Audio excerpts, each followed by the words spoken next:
Good morning student. आज दिनांक 2 अगस्त 2021 सोमवार।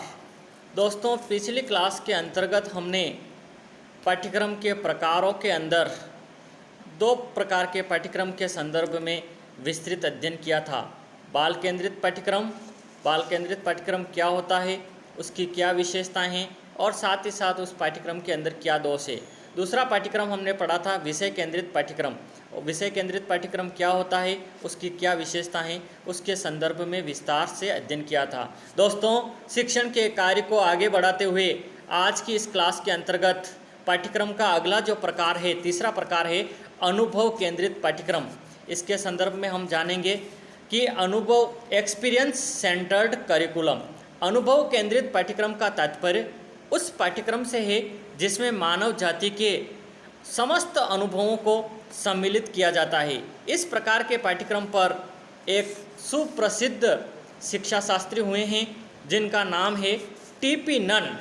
उन्होंने अनुभव केंद्रित पाठ्यक्रम के ऊपर विशेष बल दिया है। दोस्तों, परीक्षा के अंदर कभी प्रश्न आ भी जाए, क्योंकि आप प्रतियोगी परीक्षा के विद्यार्थी के रूप में, भावी शिक्षक के रूप में तैयार हो रहे हैं, तो पाठ्यक्रम से संबंधित प्रतियोगी परीक्षा के अंदर भी कई प्रश्न पूछे जाते हैं। तो प्रश्न कभी ऐसे आ जाए कि ऐसे कौन विद्वान हैं जिन्होंने अनुभव केंद्रित पाठ्यक्रम के ऊपर बल दिया, तो वो प्रमुख विद्वान है टीपी नन। अनुभव केंद्रित पाठ्यक्रम की प्रमुख विशेषताएं इस प्रकार से है। यह पाठ्यक्रम मनोवैज्ञानिक दृष्टि से उत्तम माना जाता है। इसमें बालकों को स्वाभाविक ढंग से अनुभव एक्सपीरियंस प्राप्त होते हैं। यानी कि यदि मनोवैज्ञानिक दृष्टि से इस पाठ्यक्रम के ऊपर हम दृष्टि डालते हैं तो निश्चित रूप से अनुभव केंद्रित जो पाठ्यक्रम होता है वो मनोवैज्ञानिक रूप से उत्तम होता है, क्योंकि इस पाठ्यक्रम के अंदर बालकों के जो स्वाभाविक ढंग से जो अनुभव हैं उसको सम्मिलित किया जाता है। दूसरी प्रमुख विशेषता है, इस प्रकार के पाठ्यक्रम द्वारा अनुभव अर्जित करने के लिए कोई पूर्व योजना बनाने की आवश्यकता नहीं होती है। प्री प्लान की इसमें कोई आवश्यकता नहीं होती है। तीसरी प्रमुख विशेषता है, इस प्रकार के पाठ्यक्रम में बालक अपने अनुभवों को अपने जीवन से संबंधित कर लेता है। यानी कि इस प्रकार का जो पाठ्यक्रम होता है उसमें बालक जो अध्ययन करता है, यानी कि उसने जो अनुभव प्राप्त किए हैं उन अनुभवों को वो अपने जीवन से संबंधित कर लेता है और सीखता है। अगली विशेषता है, इस पाठ्यक्रम के द्वारा एक से अधिक विषयों की शिक्षा संबंधित होती है। यानी कि ये जो पाठ्यक्रम होता है अनुभव केंद्रित पाठ्यक्रम, ये भी कोरिलेटेड पाठ्यक्रम होता है। एक से अधिक पाठ्यक्रम को इसमें सम्मिलित किया जाता है।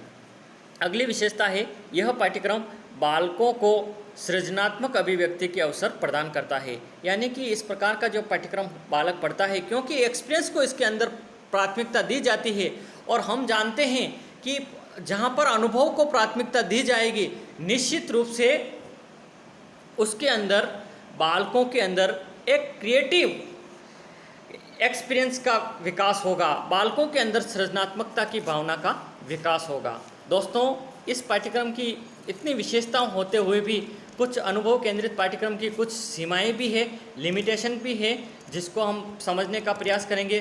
कुछ दोष हैं इसमें। पहली सीमा हम देखते हैं, इस प्रकार के पाठ्यक्रम की भली भांति क्रियान्वयन के लिए दक्ष एवं अनुभवी शिक्षकों की आवश्यकता होती है। क्योंकि दोस्तों, पूर्ण रूप से एक्सपीरियंस के आधार पर पाठ्यक्रम का निर्माण किया जा रहा है, तो निश्चित रूप से अनुभव आधारित जो पाठ्यक्रम का निर्माण किया जाएगा उसके अंदर ऐसे दक्ष एवं अनुभवी शिक्षकों की आवश्यकता जरूर होगी। दूसरी सीमा है, इस पाठ्यक्रम के द्वारा शिक्षण करने में अधिक समय टाइम की आवश्यकता होती है। यानी कि अनुभव के आधार पर जो शिक्षण किया जाएगा तो निश्चित रूप से इसमें समय अधिक लगेगा। तीसरी सीमा है, इस पाठ्यक्रम का प्रयोग यूज़ करना भी अत्यंत कठिन है, क्योंकि हर चीज़ को एक्सपीरियंस के द्वारा प्रस्तुत नहीं की जा सकती।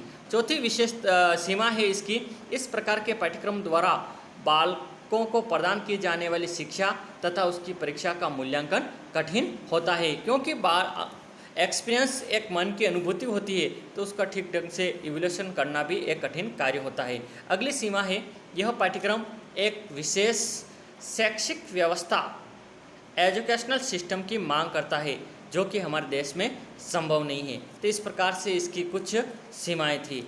अगला पाठ्यक्रम का प्रकार है शिल्प कला केंद्रित पाठ्यक्रम, यानी कि क्राफ्ट सेंटर्ड करिकुलम। दोस्तों, जानते हैं शिल्प कला से संबंधित पाठ्यक्रम किस प्रकार का होता है, उसकी क्या विशेषता हैं, साथ ही साथ उसकी क्या सीमाएं हैं।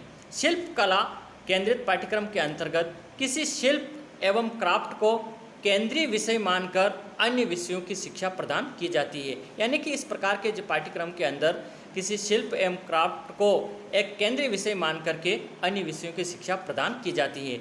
इसको समझने के लिए जैसे कि हमारे देश के अंदर क्राफ्ट की एजुकेशन के ऊपर सबसे अधिक जोर हमारे देश के जो राष्ट्रपिता हुए हैं, जिन्होंने कि स्वतंत्रता के आंदोलन में भी अपना महत्वपूर्ण योगदान दिया था, महात्मा गांधी ने शिक्षा को व्यवहारिक बनाने के लिए शिल्प कला केंद्रित पाठ्यक्रम के ऊपर विशेष बल दिया था।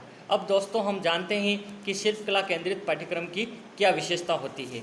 दोस्तों इस पाठ्यक्रम की प्रथम विशेषता है, इस प्रकार के पाठ्यक्रम में संपूर्ण शिक्षा करके सीखने यानी कि लर्निंग बाय डूइंग, जो भी बालक सीखे वो किसके माध्यम से, खुद करके सीखे। तो दोस्तों शिक्षा मनोविज्ञान भी ये कहता है कि एक तो बालक सुन करके सीखता है, एक बालक पढ़ करके सीखता है, एक बालक देख करके सीखता है, और यदि बालक उसी कार्य को स्वयं करके सीखता है तो निश्चित रूप से जो कार्य बालक स्वयं करके सीखेगा वो कार्य, वो जो ज्ञान होगा वो ज़्यादा स्थायित्व होगा और साथ ही साथ बालक के अच्छी तरह से समझ में आएगा। इसलिए इस पाठ्यक्रम के अंदर, शिल्प कला के पाठ्यक्रम के अंदर करके सीखने के ऊपर बल दिया जाता है, लर्निंग बाय डूइंग।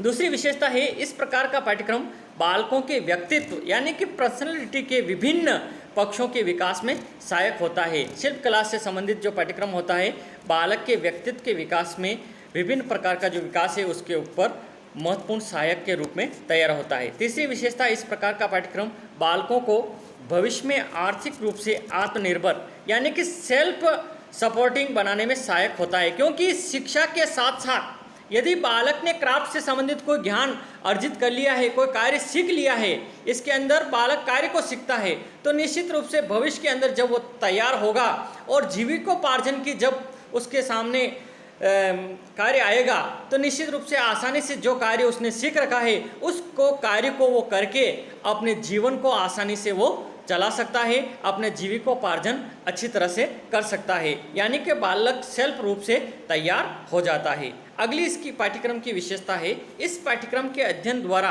बालक में सहयोग यानी कि हेल्प, सहकारिता, बंधुत्व तथा सामाजिकता की भावना का विकास होता है। क्योंकि ये जो पाठ्यक्रम क्राफ्ट की जो शिक्षा बालक लेते हैं वो एक समूह के अंदर लेते हैं, तो निश्चित रूप से समूह के अंदर जहाँ समूह होगा वहाँ निश्चित रूप से सहयोग उत्पन्न हो जाएगा।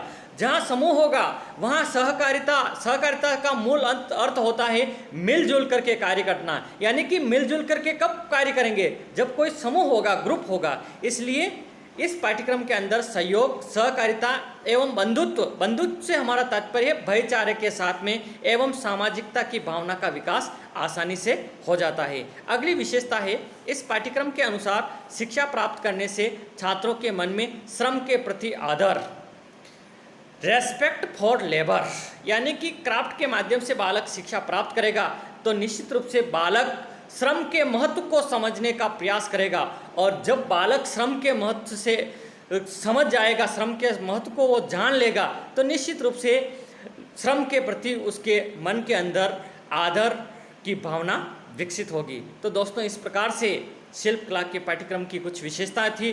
दोस्तों इस पाठ्यक्रम के अंदर इतनी अच्छी विशेषताएं होते हुए कुछ कमियां भी है जिसके ऊपर हम दृष्टि डालेंगे। पहली इसकी कमी है, वर्तमान समय में केवल शिल्प कला को ही जीवन यापन का आधार नहीं माना जा सकता, क्योंकि केवल शिल्प से ही जीवन यापन हो जाएगा ये संभव नहीं है। क्योंकि आज का जो ज़माना है उसके अंदर एजुकेशन के अंदर इतना विकास हो गया और सूचना और तकनीक का क्या युग हो गया, तो केवल बालक शिल्प के बारे में ही जानेगा और अन्य ज्ञान से वो अछूता रहेगा तो निश्चित रूप से जिस प्रकार का उनका जीवन यापन होना चाहिए वो पूरा उसका जीवन यापन नहीं हो सकता। ये इसकी प्रमुख कमी या दोष कह सकते हैं। दूसरी इसकी कमी है, इस पाठ्यक्रम में बुक्स का महत्व कम होता है, क्योंकि शिल्प के ऊपर ही क्राफ्ट से संबंधित शिक्षा दी जाती है तो किताबों का जो महत्व है वो कम हो जाता है। तीसरी कमी है, इस पाठ्यक्रम द्वारा छात्रों का मानसिक, संवेगात्मक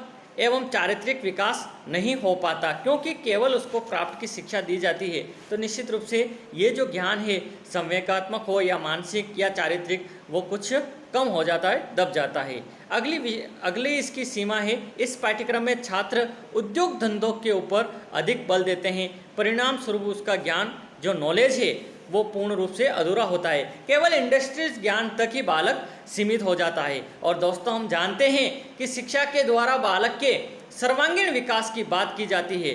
तो जो बालक के सर्वांगीण विकास की जो संकल्पना है, निश्चित रूप से इस प्रकार के पाठ्यक्रम से कुछ कमी रह जाती है। अगला इसका दोष है, इस पाठ्यक्रम में छात्रों को किसी न किसी शिल्प कला का ज्ञान प्राप्त करने के लिए बाध्य होना पड़ता है, और मनोवैज्ञानिक दृष्टि से ये सर्वथा अनुचित है। तो इस प्रकार से दोस्तों, आज की इस क्लास के अंदर हमने पाठ्यक्रम के दो प्रमुख प्रकार, अनुभव केंद्रित पाठ्यक्रम एवं शिल्प कला केंद्रित पाठ्यक्रम के संदर्भ में विस्तार से अध्ययन किया है। दोस्तों, अगली क्लास के अंदर जब भी हम मिलेंगे तो पाठ्यक्रम के 3 प्रकार और बच रहे हैं, उसके ऊपर दृष्टि डालेंगे, जैसे कि कार्य केंद्रित पाठ्यक्रम, सुसंबंध एवं संबंधित पाठ्यक्रम और कोर पाठ्यक्रम। इन पाठ्यक्रमों के बारे में अगले क्लास के अंदर हम जानने का प्रयास करेंगे।